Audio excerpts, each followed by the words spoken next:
Mike Bluehair here, co-founder of Film the Police Portland, and I'm here with Robert West, founder of FilmThePolice911.com, alias Uncle Bob. I am of course Mike Bluehair, a very tired Mike Bluehair. We spent all day in court. We were supposed to be attending a court proceeding this morning at 8:15, but it got postponed to 1, and that put us in court until nearly 4 o'clock. So all day in court dealing with Eli Ritchie's stalking complaint that was made by our chief of police, Miss Danielle Outlaw, and we just want to discuss with, primarily this video is for the cop watching community, other people that do cop watching. You guys need to understand this precedent that has been set. So we'll just get into it. Bob, let's go through some of the objections that you pointed out to me that were just flagrant examples of Eli being railroaded in court. Some of the stuff that you educated me about. So let's get into some of those things. What was the first thing that you noticed during the trial that was off-putting or outright illegal or violations of the court rules? Well, the fact that the city attorney represented the chief of police. The city was not a participant, and it's a conflict of interest, because if somehow the city wound up in either incriminating the city or incriminating the chief of police, she'd have to incriminate the chief of police. So it's a conflict of interest there. Okay. Okay, so to be clear, let me see if I understand this correctly. Since her job as the city attorney is to limit liability for the city, if somehow during that trial, if something came up during the trial, some sort of evidence that would come up, she would have to side with the city because it's her job, right? Right. So then so then she couldn't accurately, there's a high possibility that she couldn't adequately defend Chief Outlaw because of the conflict of interest, right? Right. She would have to side in a way that was preferable to the city by contract, correct? Yes. Okay, thank you, Bob. What's some of the other things that you found off-putting, not right, or outright illegal within the trial? Well, they brought in this intelligence officer that's also a risk person. Right. So, yeah, I wrote his name down. I'll get his exact title. This expert witness that they brought in, and the Portland Police Bureau officer's name is Matt Miller, Portland Police Intelligence Division Threat Assessment. Mm-hmm. It's Matt Miller's job to go through social media and to gather intelligence on activists and cop watchers, and provide reports to command staff on Portland Police Bureau and assess what type of threat level we are. So they're basically engaged in, Portland Police Bureau is engaged in counterintelligence operations on Portland community members, activists like Bob and myself, Chris Ponte, other cop watchers. And it's not limited to just us. It's everybody in the activist community and people at large. And it's this man's job, Mr. Matt Miller, the Portland Police Intelligence Division, to categorize us according to our potential threat level against members of Portland Police Bureau. So what about him being brought in to this stalking hearing is not right, Bob, or what's wrong with that? Well, he brought up a video about Eli when Eli was depressed, and he testified that Eli was suicidal, and he made suicidal ideations. Yeah, made suicidal ideations, and that that moved the risk up. Under the stalking order, it's supposed to be what a regular person would feel that they're endangered. A regular person wouldn't have the ability to go to the Portland Police and go to their intelligence division.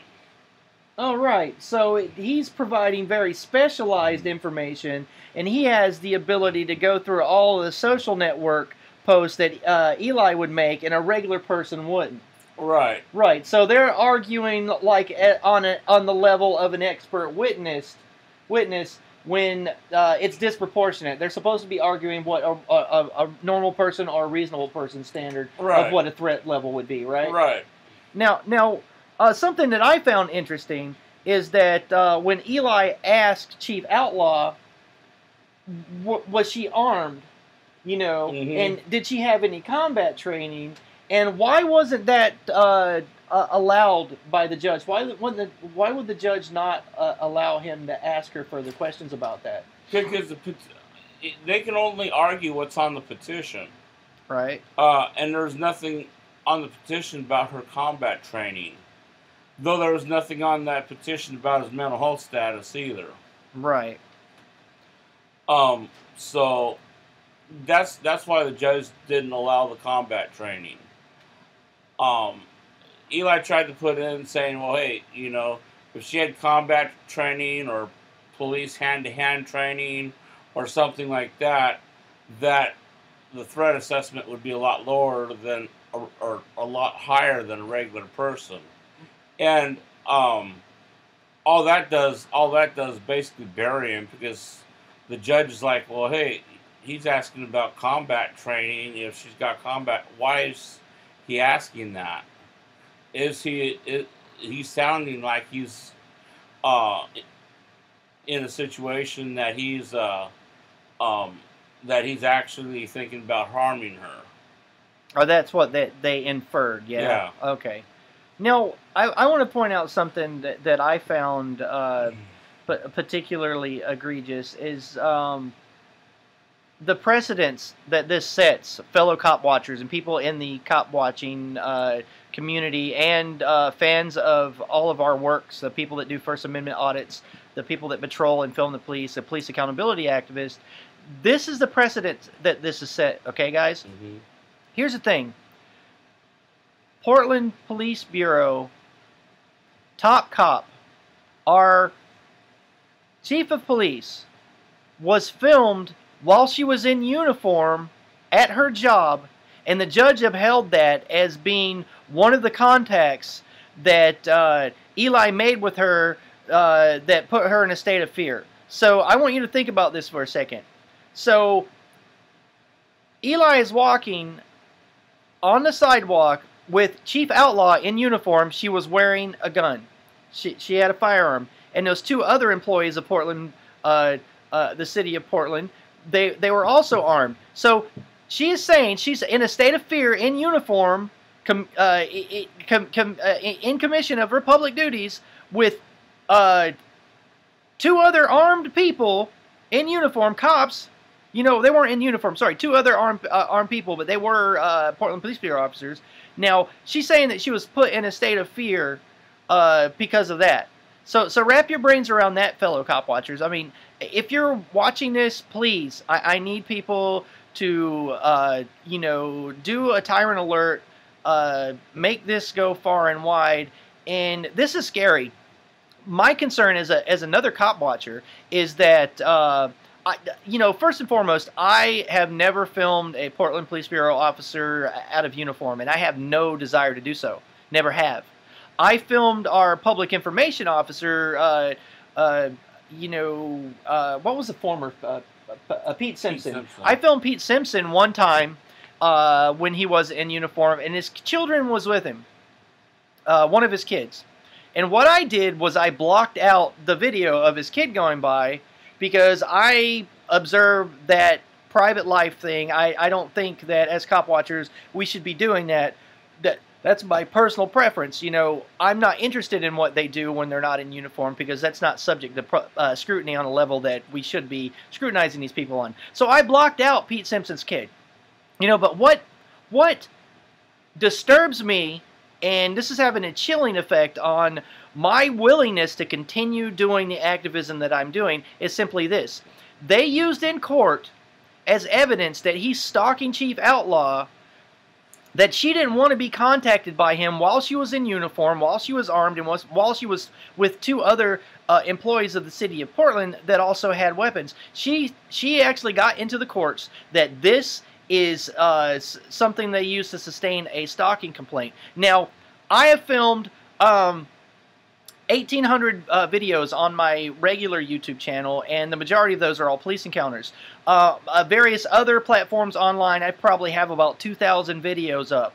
Now, I am concerned that Portland Police Bureau are going to spend their resources to go through all my videos that I've talked to Portland Police Bureau. I've filmed them, I've heckled them sometimes, I've congratulated them, I've told them thank you sometimes for doing work that I thought was helpful and helping the community. But I'm afraid, I have legitimate fear that they're going to go through those hundreds and hundreds and hundreds of police encounters and try to say that those were unwanted contacts and file stalking complaints against me. But I'm just one guy. Bob has, what, 6,000 videos online? 7,000. 7,000 cop watching videos. Are they going to, make stalking complaints against Bob for that? And all of your thousands of videos that everybody's putting up online that are part of the cop watching subculture, I have legitimate concerns for you guys too. Are other municipalities going to start to emulate this behavior? You know, I mean, if you're watching this and you're a fan of the people that are rebroadcasting this on their tyrant alerts, okay, there's two things going on right now, okay? And it's a really scary thing, all right? First of all, YouTube is demonetizing everyone's work. They're making it harder for cop watchers and people that do edgy political content. They're making it harder for us to make any money at all. So we're being economically censored by Google and YouTube right now, to where it makes it really hard for us to operate. What we produce takes money. Okay, the laptop I'm using right now that I'm bouncing, my phone, my camera, everybody that does cop watching is losing equipment. You know, it takes money to roll. So we're being gutted that way. And also, you can see this trend popping up all over the country, people. Like, you know, I'm talking to the fans of the cop watchers, you know, everybody, like all the cop watching channels all over YouTube. The police are trying to do this. It's simple. The police are trying to get themselves defined as something called a protected class under law. It's like black folks and people of color and minorities. If you call them the F-bomb, or sorry, the N-word, or if you discriminate against them based on their race, it's really easy for them to get a legal remedy and sue you over that. The police are trying to get the fact that they're in a blue, their blue line, their uniform. They're trying to get their profession defined as a protected class, and what this is going to do is make it easy for them to come down on anybody who scrutinizes them. The problem with this is the fact that the police are government. They are the people that enforce laws. So that is like saying that government is a protected class. Okay, so it's really dangerous. I mean, your local cop watchers are providing a service, and please support them. I mean, I'm not talking about me and Bob. I mean, that would be nice, you know, share my work. Like, you know, if I run a fundraising campaign, at this point, I'm running a fundraise. My cat's just loving to tear Bob up. That's my kitten. His name's Kitten, by the way. This is his YouTube debut. Yeah, Kitten is just eating Bob right now. But check this out. If I run a GoFundMe campaign or a fundraiser, that's, you know, that is my only way to make any money off of what I'm doing at this point, because YouTube has destroyed my monetization. I am screwed.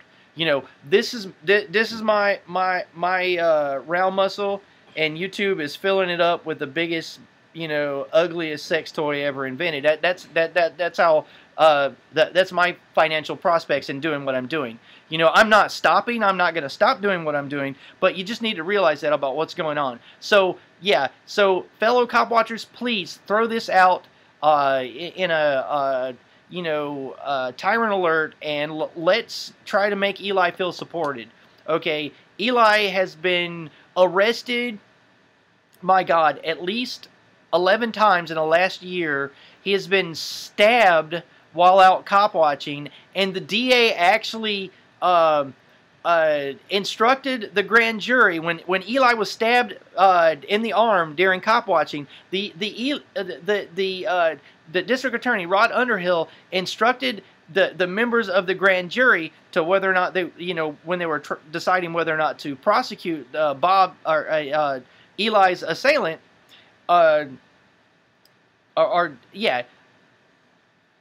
they said that Eli stabbed himself. They said the guy had the knife out and Eli fell on him. Okay, so when stuff happens to cop watchers, when we get attacked and stabbed on the street, the district attorney in this county will not prosecute. So, go to Eli Son of Hightower's channel and look at his videos and support him. He is not in good shape right now. He's feeling really disheartened and upset about this ruling. And as a cop watcher, I'm afraid. I feel intimidated, and I feel afraid to talk to Chief Outlaw. If I see her on the street, I think I'm going to turn around and walk the other way. That's just how I feel right now after watching that ruling. But, okay, let's keep going. Bob, other stuff about the trial or the hearing that you wanted to talk about? Well, yeah, they rescheduled the hearing, but they didn't notify Eli. Oh, what do you mean? What do you mean? Let's explain to the audience. Okay, his hearing, according to his paperwork, was at 8:30 in the morning. When he showed up, they said no, it was moved to 1:30 because they don't have any hearings on Friday at 8:30 in the morning for stalking. So they didn't notify him as to the change in writing, did they? No, they didn't notify him of a change in writing, but it appears that they notified what's her name? Outlaw. Danielle Outlaw. They told her in writing. Yeah, they apparently told her because she didn't come chief of in police. The morning.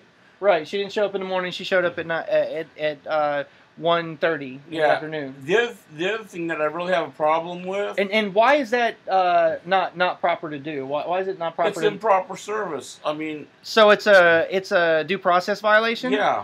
Okay. So that should have been grounds for an objection to the hearing being held at all, right? Right. Okay, that's crazy. All right. And another thing that I noticed in court that really bothered me was when that specialized officer, the intelligence officer, yes. Wanted some water.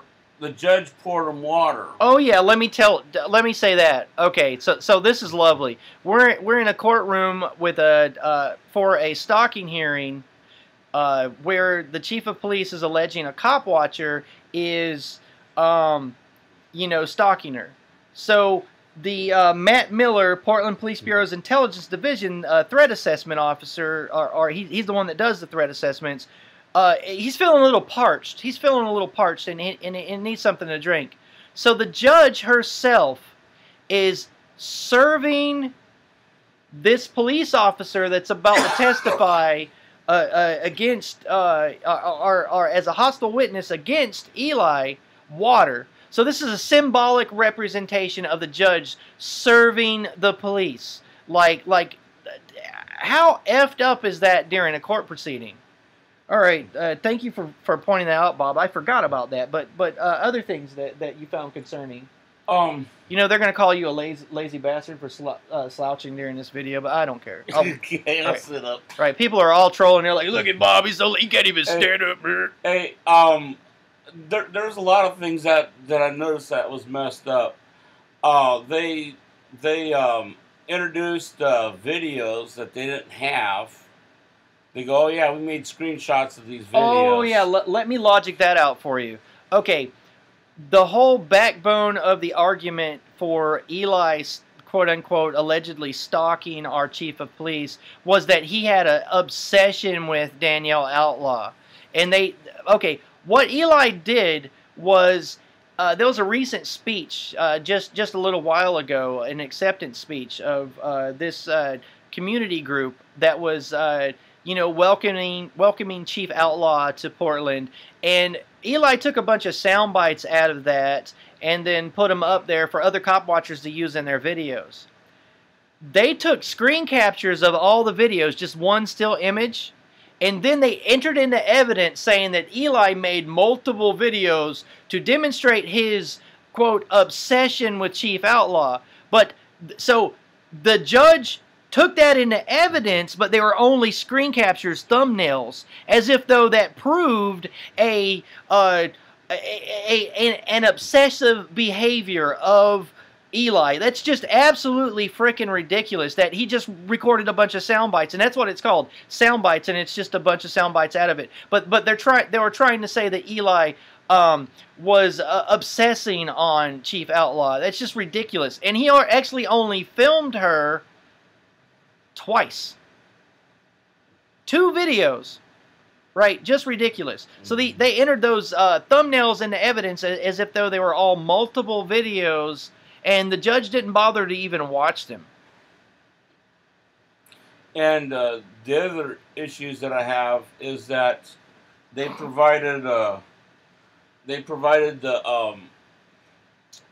intelligence officer said, well, we have all these police reports. They didn't provide Eli with any of the police reports. They didn't provide Eli with the security videos from Safeway because they introduced several videos from the security cameras. That's a discovery violation. Right, right. Let me logic out that some for the viewers as well. Okay, so what Bob is basically saying is that in court, if somebody's going to present evidence against you, they have to provide both the prosecution and the defense, both parties, equal access to the data. So they brought Matt Miller, Portland Police Bureau's Intelligence Division officer, in there, and it's his job to spy on activists and categorize us into various threat levels. Now, this guy got up there and said that there was a pattern of, in police reports, there was a pattern of Eli injecting himself into Portland Police Bureau business when there were service calls being made. But that's hearsay, okay? Him saying that there's police reports that demonstrate this, but not having to demonstrate the police reports or even show them in court, you know, is complete hearsay. But when, you know, it's like saying, hey, Paul, hey, do you remember when, you know, such and such did blah, blah, blah? It's complete BS, and it shouldn't have flown in court. When Eli objected to Matt Miller saying these things, the judge would not hear it. She continued to allow him to basically speak in a prejudicial manner about Eli using hearsay evidence like ad nauseum. I mean, it went on for like 20 minutes. It was ridiculous. And other things that I noticed was that he sat there and said that there was a baby in a baby carriage. Matt Miller, yes. And it was actually a dog that was in the baby carriage. Yeah. But they didn't bother producing that video. Okay, yeah. Let me talk about that a little bit. So, if you Google online, if you want to see what I'm talking about, if you Google Eli Son of Hightower's video Popsicle Gate, or just hashtag Popsicle Gate, Portland Police Bureau used this woman's legal complaint against Eli that he was later exonerated in court. He wasn't found guilty of doing anything wrong in this regard. But this woman was at the 4th of July fireworks celebration this last year, and she was at what is it, Salmon Street Fountain, right? Yeah. She was at Salmon Street Fountain, and she had a poodle. Yeah, it was a little poodle, right? Yeah. She had a poodle in a baby carriage, right? And you can see this on the video, right? And she's, well, for lack of a better expression, she's literally filleting a popsicle, like deep throating the damn thing. I'm not kidding. Just watch the video, right? And she alleges that Eli was like rubbing himself and being a creeper. And in the video, you can see her walk over. The first thing she does when she notices that Eli is filming her, right? Later, she filed a criminal complaint against him. But when she saw him filming herself while she's filleting this popsicle, you know, she walks over and explains to Eli that, hey, I get paid to be filmed and to be on camera, and you know, you should pay me. So my question is this, right? If there's a creeper that's like rubbing himself and scaring a woman, is it a natural reaction for her to walk over and say, hey, you know, hey, creeper, you know, hey, can you at least give me some money if you're going to get your rocks off? I mean, oh my God. But check this out. They used that court case, or the references to that court case, in court at Danielle Outlaw's stalking hearing against Eli as evidence that Eli's the creeper. And they made references in court that this Portland Police Bureau officer, Matt, is it Miller or Mueller? I keep forgetting his name. Miller. Matt Miller perjured himself and said that there was a baby in that baby carriage when the video clearly shows it's a damn dog. So they were trying to make Eli look like some kind of creeper stalker, and he was stalking some woman with a baby. No, I mean, okay, it's ridiculous if a woman's deep throating a popsicle, you know, and Eli did make some kind of sexist comment. He said something to the effect of, thank you for doing that, or whatever. I mean, he liked the show, or some crap like that. But you know what? You know, if that would be like me going to a gay club, you know, and like filleting a popsicle, and then when a queer guy comes over and gives me a compliment, I'd get all, you know, offended about it. It's ridiculous. You know, it's absolutely ridiculous. But he literally said that there was a baby in the baby carriage instead of a dog, and the judge just, you know, gobbled that stuff up like crazy. So yeah, he straight perjured himself in court and said that Eli was approaching a woman with a baby in a baby carriage and you know, doing a freak nasty Prince and the Revolution dance where, you know, Prince was humping the stage or whatever. I mean, it's just so ridiculous. And one of the things that really set me off in court is when the city attorney of Portland was given her closing statements as to how Eli put Chief Danielle Outlaw in a state of alarm. She said that when Eli walked up to her and his sneakers were squeaking on the concrete, you know, like at a basketball game. So what should we call this, squeaker gate? I mean, it's absolutely ridiculous. They said that the city attorney straight made references to Eli's the noise that his feet were making on the asphalt was putting this you know, trained police officer. Okay, Danielle Outlaw is no delicate flower. She worked as a beat cop in the 1990s in Oakland, California. Okay, Oakland is one of the most brutal damn police forces in this country. Okay, if you get pulled over by an Oakland cop and you make a furtive movement, they kill you. It's that simple. Like, so this is no tender, delicate little flower, Miss Outlaw, being menaced by a cop watcher. It's ridiculous. And she was made to be put in a state of fear because of the squeaking noises of his rubber shoes on the asphalt.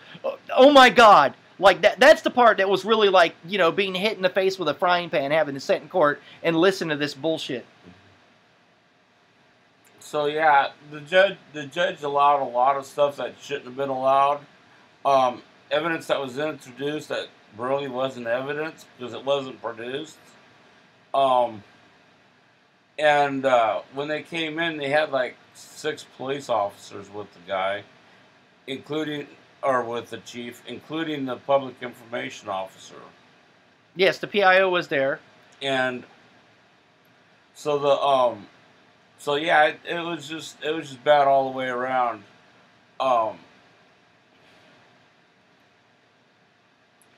Yeah, I just then they're gonna make him register with the